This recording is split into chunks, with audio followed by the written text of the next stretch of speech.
احتضنت قاعة الاجتماعات بمقر المجلس الإقليمي آسا الزاك أشغال الدورة العادية لشهر شتنبر للمجلس برئاسة السيد رشيد التامك وبحضور عامل الإقليم ورؤساء الجماعات الترابية وعدد من ممثلي المصالح الخارجية. دورة وصفت بالغنية حيث خصصت لمناقشة قضايا محورية تهم التربية والتكوين، الشؤون الاجتماعية، الصحة، الثقافة والرياضة.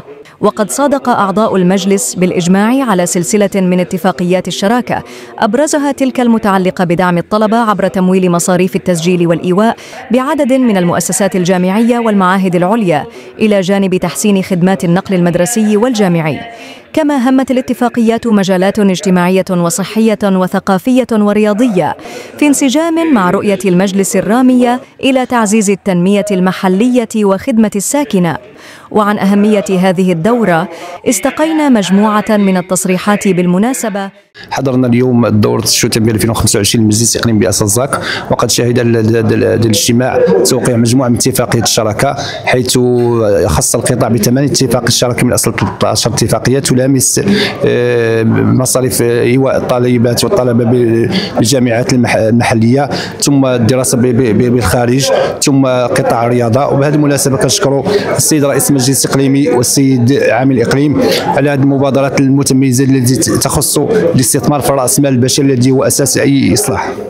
توقيع مجموعة من الاتفاقيات التي تهم الشأن الاجتماعي خصوصا قطاع التعاون الوطني، بينها اتفاقية تهم تكفل عن بعد بالأشخاص في وضعية هشة، وذلك بشراكة مع جمعية بسمة للهشاشة والتنمية، حيث تم تخصيص مبلغ قدره 600,000 درهم لفائدة هذه الجمعية من أجل التكفل بالفئات في وضعية صعبة بإقليم آسا الزاك. عرفت الدورة المصادقة على عدة اتفاقيات بالأهمية بمكان فيما يخص إيواء الطلبة والطالبات المنتمين للإقليم بمختلف الأحياء الجامعية بكل من أكادير والدار البيضاء والمحمدية، كذلك تسجيل الطلبة ببعض المعاهد في أكادير كذلك والدار البيضاء، معاهد مرموقة، وهو حقيقة ينسجم مع رؤية المجلس الإقليمي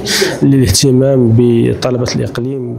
اختتمت أشغال الدورة بتلاوة برقية الولاء والإخلاص المرفوعة إلى السدة العالية بالله جلالة الملك محمد السادس، لتؤكد مرة أخرى التزام المجلس الإقليمي بآسا الزاك بمواصلة تنزيل مشاريع تنموية تراعي حاجيات الساكنة وتدعم مسارها الاجتماعي والتربوي والصحي.